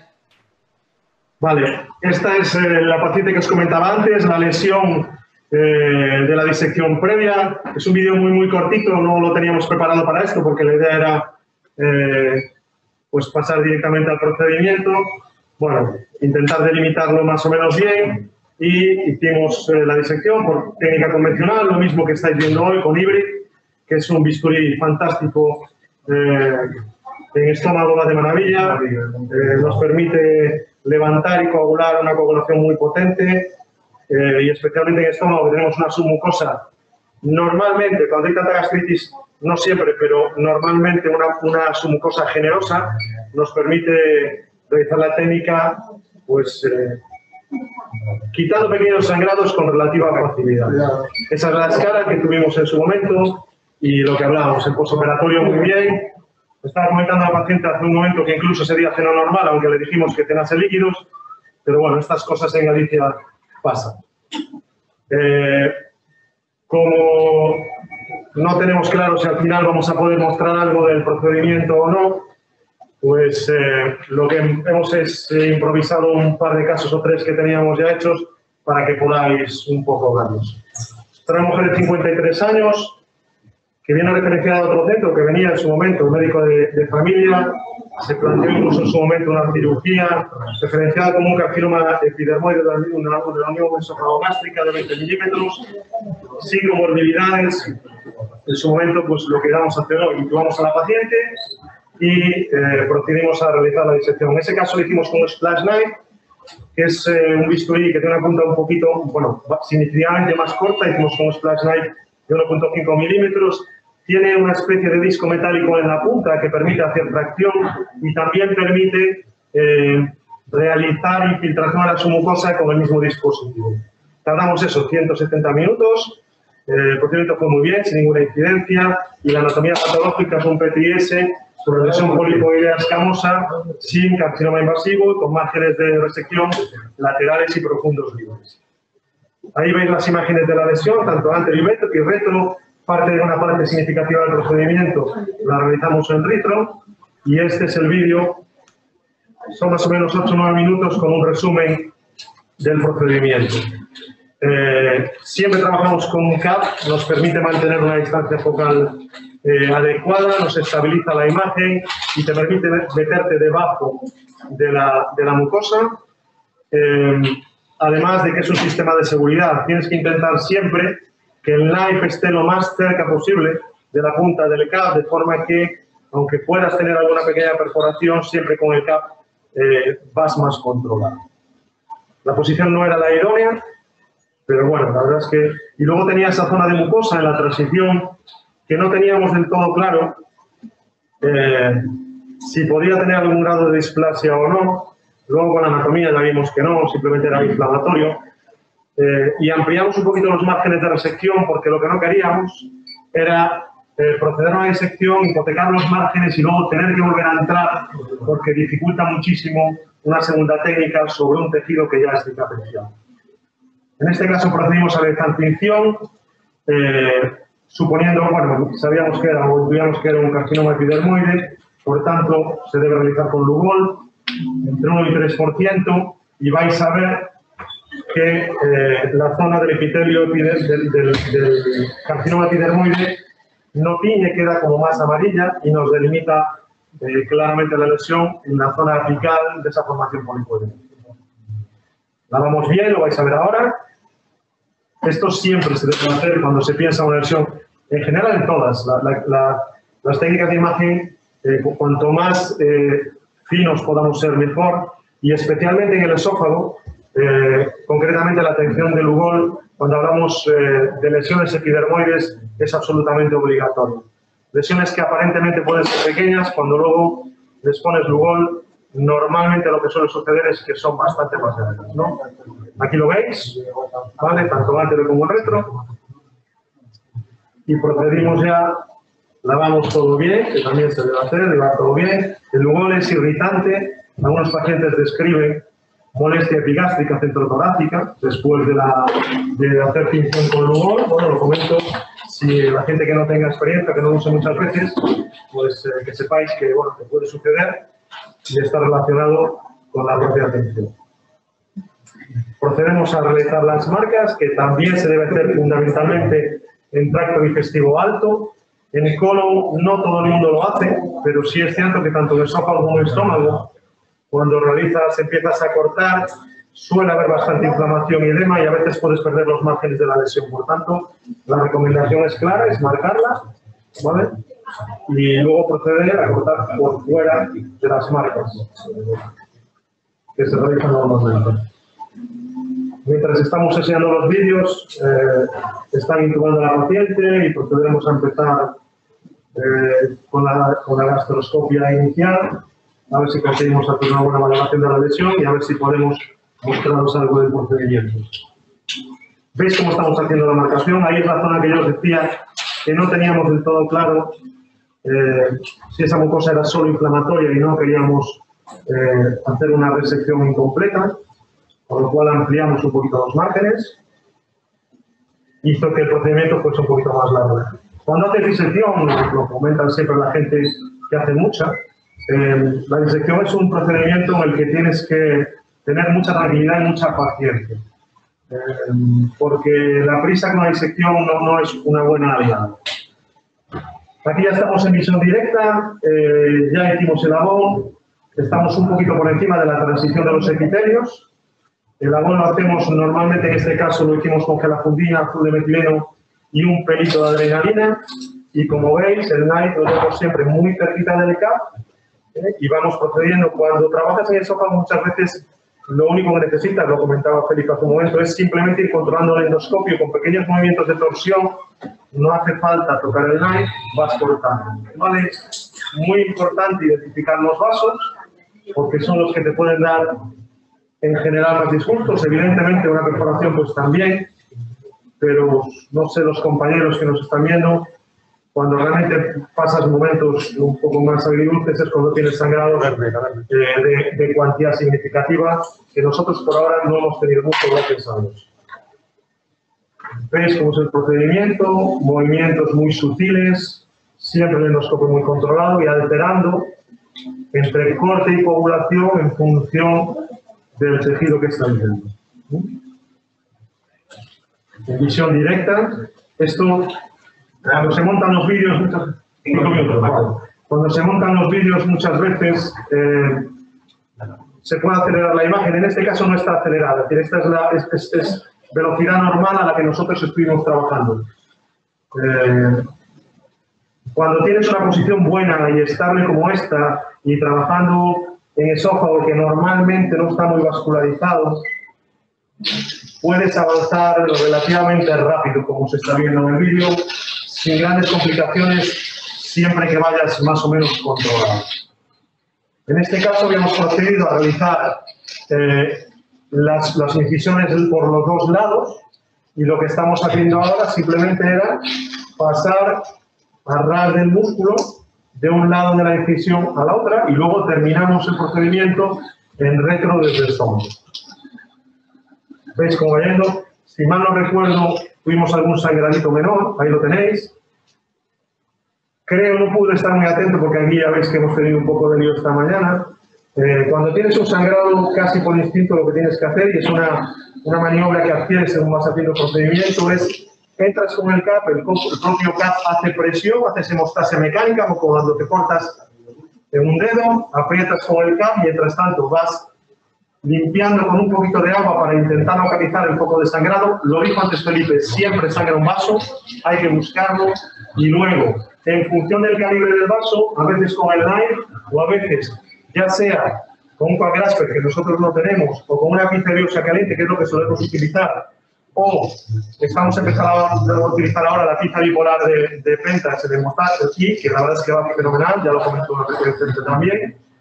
Si el vaso es de calibre grande, lo que haces normalmente es lo coges con la pinza y aplicas la coagulación que estimes necesario en ese momento. Normalmente suele ser coagulación soft, que como bien sabéis, aunque se llama soft, no significa que sea poca coagulación, sino que es una coagulación intensa que calienta el tejido de forma lenta, pero consigue una hemostasia muy eficaz. El problema que tiene la coagulación soft, y esto es aplicable también a mucosectomía y polipectomías, es que como te calienta el tejido de forma lenta, ese calor se transfiere más en profundidad y es una corriente potencialmente más peligrosa porque vas coagulando profundamente, además de superficie, y lo que tú a lo mejor piensas que es una coagulación superficial o poco potente, pues al final te puede dar una perforación diferida. En este caso, visteis como había un vasito, con el propio bisturí conseguíamos controlarlo. ¿Ves la lesión? La va todo bien. ¿Veis cómo vamos trabajando? Lo que comentamos, mucha paciencia, mucha tranquilidad. Esos vasos son muy típicos de la transición, esos vasos pequeñitos, esos microvasos, son los típicos vasos de la línea empalizada, muy típicos, que son un signo cuando estás haciendo point de que estás llegando de que estás llegando a epicardias, a la unión gastroesofágica. Ahora lo que vamos a hacer es inyectar un poquito más de solución submucosa. Veis cómo levanta perfectamente, ¿vale? Y eso nos permite un colchón de seguridad para seguir cortando, ¿vale? Repito que esto es como si estuviésemos en un live a velocidad real y en tiempo real.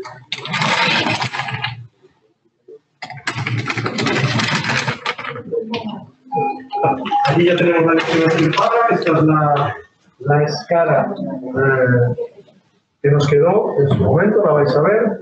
Desde proximal a distal estamos en la transición. Esta es la zona del epicardias. Veis el músculo que queda prácticamente al aire, o en muchos casos completamente al aire. Hay que intentar ir lo más a ras de músculo por un tema de vascularización, ¿vale? Hay menos vasos, aunque son más gruesos, se consiguen, si los ves bien, consigues identificar. Y ahí tenéis la escala, ¿vale?, de cómo nos quedó esta lesión, ¿vale? La anatomía patológica fue muy favorable y sobre todo la paciente os podéis imaginar, ¿no? Estaba encantada. Tuvo molestias un par de días, pero está completamente asintomática. Estamos pendientes de la endoscopia de control, que todavía no se ha realizado, pero vamos, sí hablamos con ella y está francamente bien, y la verdad es que fue, pues, de esas cosas que te gustan. Pues, bueno, pasamos ya, pasáis a otra sala, ¿no? No, a Valdecilla. A Valdecilla. Bueno, pues pasa la conexión a Valdecilla. Nosotros vamos a ir trabajando, si podemos mostrar, fantástico, y si no, pues bueno, gracias por contar con nosotros y en cualquier caso quedáis en unas manos de gente fantástica. Por lo cual, un abrazo desde Santiago y cuidaos todos mucho.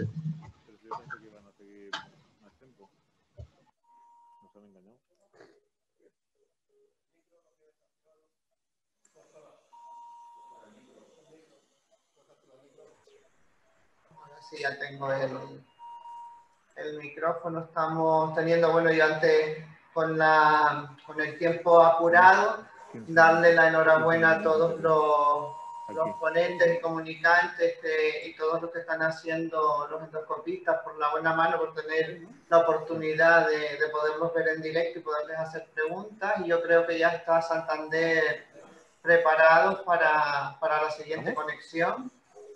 Así que, pues Álvaro... Yo creo que valdría, ¿eh?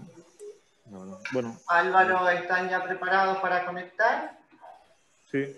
Sí, pues podemos conectar con...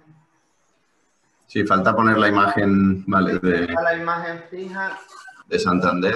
Lo de revisar, ¿no? Ver dónde estamos y yo...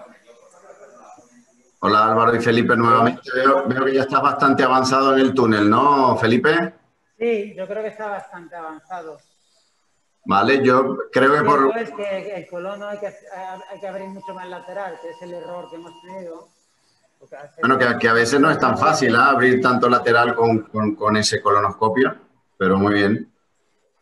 Ahí ves que la capa muscular la tenemos abajo, ¿no? Y puede ser que se te haya, después de estrecharse un poco el túnel, se te haya abierto un poco ya ahora de donde estás con el... Da la sensación de que estamos ya... Sí. Pues probablemente estés muy cerca del cardia si no estás ya por allí. Lo digo yo disecaría, exacto, abriría ese pequeño parte que estás abriendo y después revisaría, lo digo porque a lo mejor por cuestiones de tiempo valdría la pena enseñar cómo comenzar la miotomía y para después el cierre del acceso mucoso, que creo que también es interesante mostrarlo. No sé qué pensáis ahí los dos. Sí, me parece perfecto. Sí. Y sobre todo mantener la diferencia del POEM y la disección, ¿no? Sí.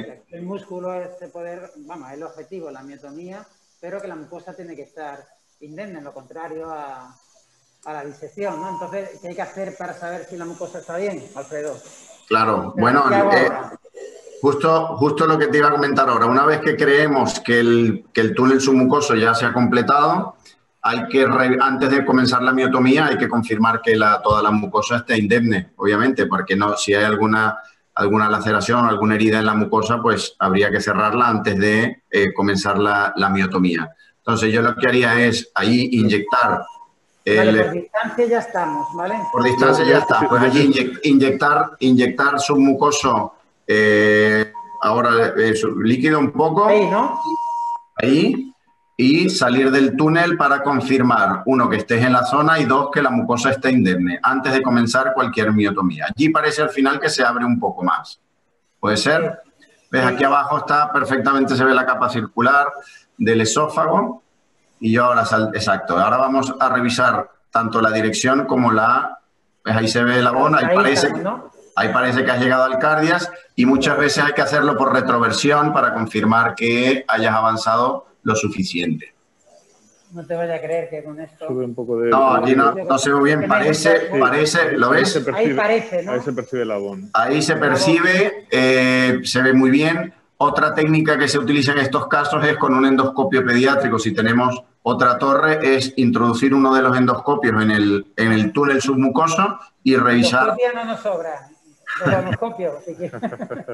Y revisar por el endoscopio, digamos, convencional, que se vea la transiluminación justo en este punto subcardial. Y ahora probablemente habría que avanzar un par o 3 de centímetros el túnel para acabar de llegar al estómago, pero yo creo que estás en posición... Sí, estás en posición, se ve el líquido en el espacio submucoso gástrico subcardial. Yo creo que comenzaría, y la mucosa está indemne, pues es el momento de comenzar la miotomía y medirlo. Parece que sí que está, vale. Perfecto, la mucosa está indemne y lo que sí es de medir un poco la distancia que hay entre el extremo más distal de la incisión mucosa hasta donde quieres hacer la miotomía. Se han de dejar un espacio, un intervalo entre 2 y 3 centímetros de diferencia entre el acceso mucoso y la miotomía, ¿vale? Para que después evitar complicaciones. Y ahí, pues, han descrito pues 2 maneras principales de hacer la miotomía. Una es digamos, de distal a proximal y otra es de proximal a distal. Esto también un poco depende de cada quien, pues cómo se haya entrenado y cómo lo haya aprendido.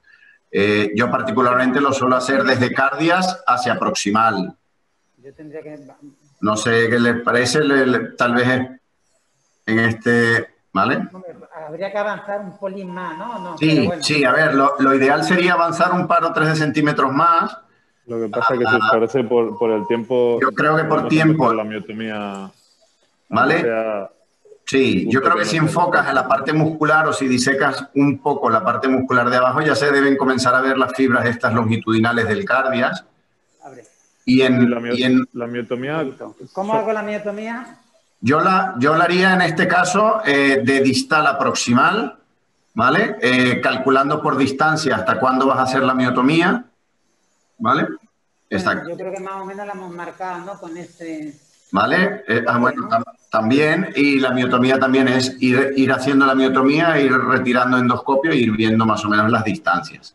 ¿Vale? ¿Y tú, Alfredo, lo haces de espesor completo? Sí, esto es justo lo que iba a comentar. Ahí dicen que lo ideal sería pues respetar, o sea, hacer solo la circular y respetar la longitudinal. Yo iría un poco más hacia el cardias, pero en el cardias hacerlo de espesor completo. Si puedes profundizar un poco más en el túnel, perfecto. Y con este bisturí lo bueno es que con la T puedes, digamos, como anclarte en el músculo y hacer algo de presión sobre la parte del músculo e ir traccionando. Así, perfecto, incluso poco a poco. Claro, recordar que la muscular de este modelo animal es bastante más delgada que la del paciente con acalasia. Y una vez apoyado, perfecto, siguiendo más o menos que la miotomía sea entre 5 y 6 horarias. Es frecuente que la miotomía se desplace lateral al esófago.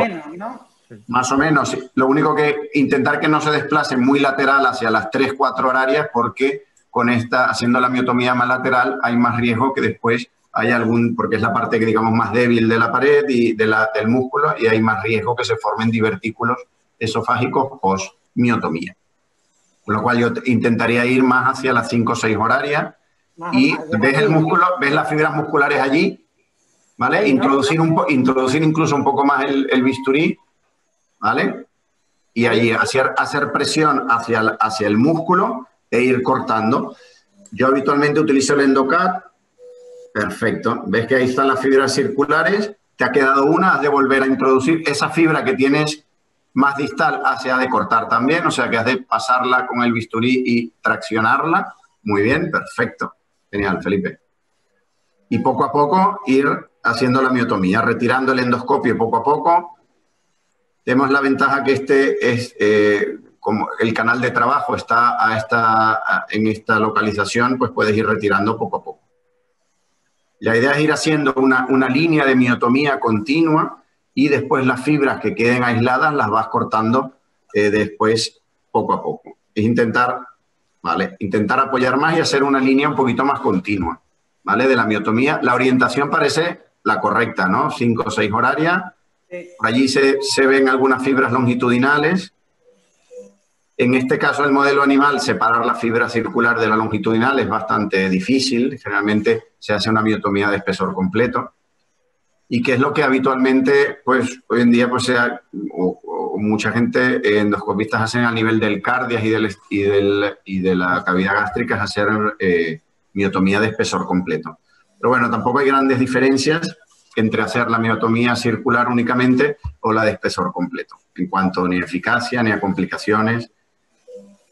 ¿Vale? Perfecto. Estas fibras musculares y un poco más distal, ¿te ha quedado alguna fibra circular también que hay que ir completando? Recordar que todas estas fibras es mejor cortarlas si en algún punto se hace, perfecto, apoyarse allí abajo en la zona del músculo y mantener con el EndoCAD e ir avanzando poco a poco. Perfecto. Perfecto, poco a poco, probablemente queda alguna pequeña fibra allí más distal, es volver a superar con el bisturí y volver a traccionar y cortar todas esas fibras.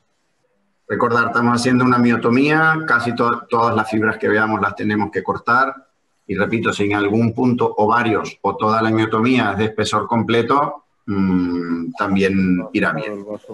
El paso del vaso. ¿Vale?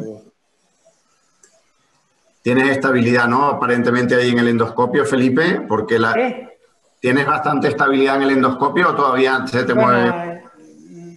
Lo digo porque muchas veces, claro, muchas veces es mantener ahí justo como estás y en esa misma línea ir solamente retirando el endoscopio, manteniendo apoyado el bisturí en el músculo. ¿Vale? Cuando se hace de proximal a distal, generalmente pues se va traccionando cada fibra muscular y cortando poco a poco y se va avanzando a medida que se va haciendo la miotomía. Estas las dos técnicas pues están bien, no hay tampoco mayores diferencias de una de otra. Ahí queda todavía, sí. Esto, lo único sí, ahí lo puedes hacer ahora o una vez habiendo hecho la línea inicial de la miotomía, al revisar la miotomía, pues acabas ¿ves? Pero ahí queda alguna fibra muscular, también hay un poco más distal. Bueno, lo importante es seguir una misma línea de la miotomía, o sea, que no sea tan en S o tan zigzagueante, sino que sea más o menos recta la miotomía en la misma orientación horaria. Por eso te preguntaba, porque veo que se te mueve mucho el endoscopio. Sí. Y que seguramente es por el tipo de endoscopio que estás utilizando. Y que habitualmente pues los endoscopios quedan más fijos dentro del... Esa fibra que también ves más arriba has de cortarla y traértela, o sea, de superarla. Esta de aquí. Bajar, exacto, superarla con el bisturí, hacer presión hacia abajo y traccionar y traértela. Siempre teniendo cuidado con la mucosa para no dañar la mucosa cuando estamos haciendo la miotomía. La verdad que habitualmente, como nos orientamos a esto, puede ser frecuente también algún vaso de la capa muscular que no vemos, que también apenas puede haber algún sangrado, pues hemos de hacer el tratamiento hemostático. E ir poco a poco avanzando. Repito, es importante con la estabilidad del endoscopio mantener una orientación de la miotomía. Claro. Tendríamos como unos 5 minutos más, poco perfecto, más o menos, para que calculemos para el cierre de la mucosa también, que pues es muy importante, ¿verdad? yo creo, Álvaro, que pasaría al cierre de la mucosa. La miotomía es esta misma técnica, la longitud que se desee. Y yo creo que es importante también la técnica de cierre, que si quieres y a Felipe le parece bien también, pues pasamos al cierre de la incisión mucosa, ¿no? De la entrada del túnel, que también es importante. Importante también los vasos, ¿no? Sí, eso. Obviamente, después de la miotomía, se ha de hacer una revisión exhaustiva de todo el túnel y pues cauterizar los vasos que se vean, porque una de las posibles complicaciones una vez cerrado el túnel es la hemorragia, ¿no? Y si sucede esto, pues ya se ha de reabrir el túnel, volver a entrar, etcétera. No sé si estamos viendo la imagen de Santander.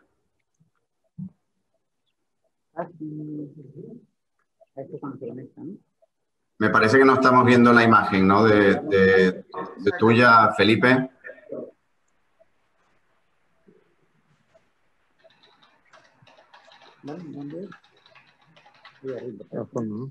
Vale, ahora perfecto. Ahora se ve perfecto. Estás utilizando la hemostat, ¿no? La coagulación bipolar. Yo sí creo que para tanto el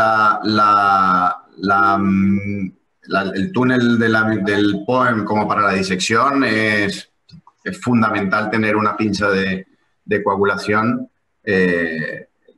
antes de hacer cualquier técnica. ¿Vale? Esta pinza es la bipolar. ¿A cuánto la estás utilizando, Felipe? Cierra. 90. Vale. Cierra. Muy bien, cierre. La ventaja de ser esta bipolar es, vale, perfecto, la seguridad que da al hacer el tratamiento hemostático. Fundamental, antes de hacer el cierre de la mucosa, hacer hemostasia, revisar bien el túnel submucoso y estar seguro de que no hay ningún potencial vaso sangrante y, si es así, hacer tratamiento hemostático preventivo. Le repito, una de las posibles complicaciones es la hemorragia en el túnel, que pues para hacer el tratamiento es un poco complicado, se ha de reabrir el túnel, explorar todo el túnel nuevamente para encontrar pues el vaso. Vale. Ahí la idea es completar la miotomía, como muy bien estaba haciendo Felipe, y proceder pues al cierre de la incisión mucosa. Habitualmente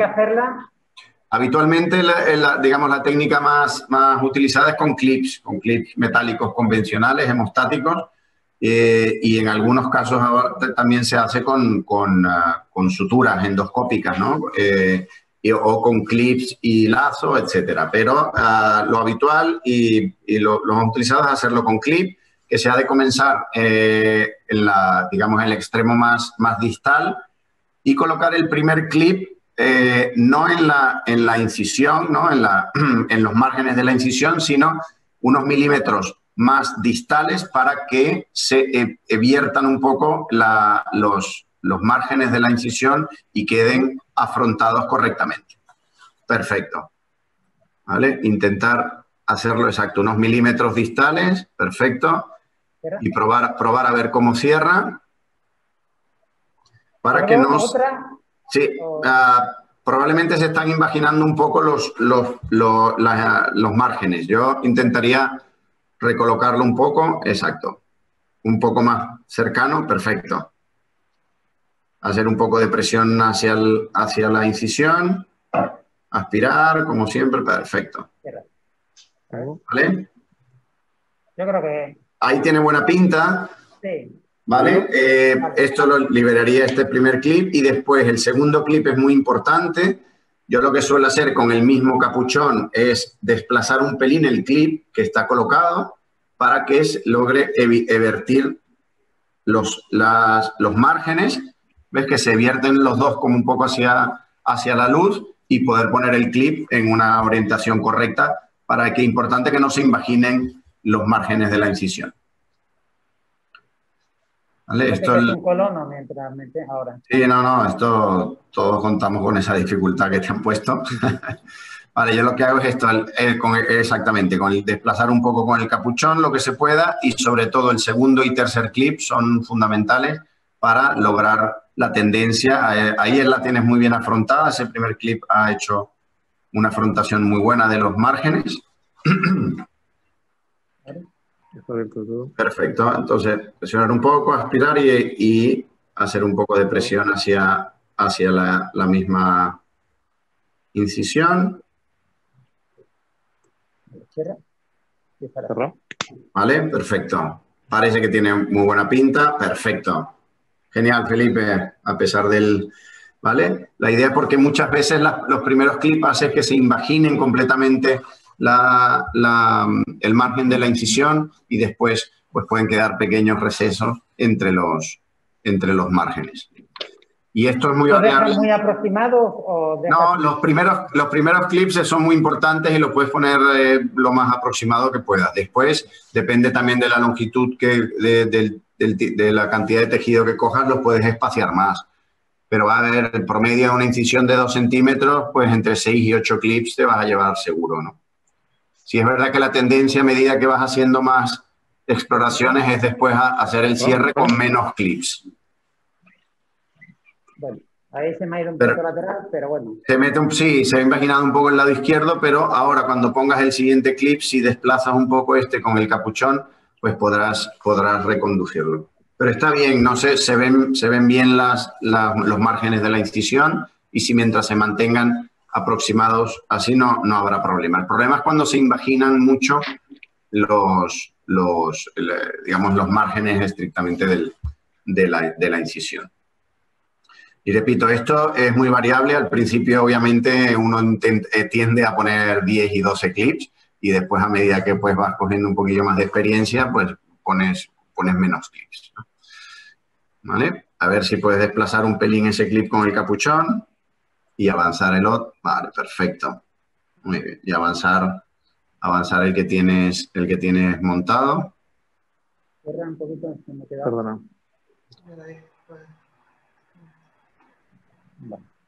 Vale. Muy bien. Dentro del canal no me abre más. Bueno. Enhorabuena por esa tunelización. El tiempo nos apremia y queda todavía un caso en Santiago. A ver si podemos conectar con Santiago para el caso que queda, que es de una lesión sólida en páncreas. Perfecto, gracias.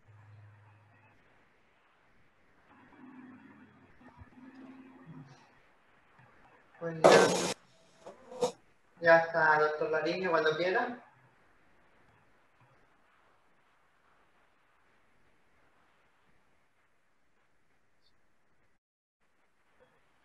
No sé, tienen que activar el sonido en Santiago, en la sala 3.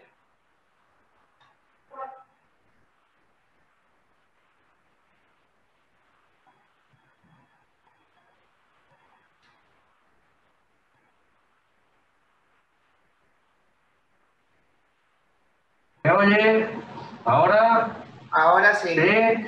Sí. Ahora, muy bien, perfecto. Buenas tardes, vamos con el último caso de esta jornada, el cual es un señor de 76 años que consultó en medicina interna hace ya varios meses, hace 3 meses, con un síndrome general de dolor epigástrico, pérdida de 20 kilos de peso y dolor epigástrico. Finalmente se acabó haciendo un TAC y el TAC ya es bastante contundente en cuanto al diagnóstico, que habla de una masa en cuerpo de páncreas de 3,5 centímetros que condiciona incluso una trombosis esplénica y portal, con circulación colateral. El motivo de hacer esta exploración es básicamente confirmatorio de los resultados del TAC, confirmar la trombosis de los vasos, confirmar la irresecabilidad y hacer los estudios correspondientes de la fotografía de contrastes y confirmar también histológicamente o citológicamente la naturaleza de la lesión. Os dejo ya con Julio y con la exploración. Bueno, como sé que vamos justos de tiempo, vamos a ir al grano para dar los mensajes claves de la econdoscopia en el estudio de los tumores pancreáticos, complementando la que hizo José. Entonces vamos a la eco y este es un caso realmente interesante porque os voy a poner una primera imagen aquí a todos para que la veáis y veis esta imagen y podemos decir, ostras, ya está, ya tenemos la lesión en el páncreas. Pues esto no es la lesión en el páncreas, esto que estamos viendo es la trombosis que tiene dentro de la aorta, ¿vale? Entonces fijaros, menuda imagen o lesión sólida que tiene intraportal que se corresponde con lo lógico en el contexto clínico del paciente es un trombotumoral.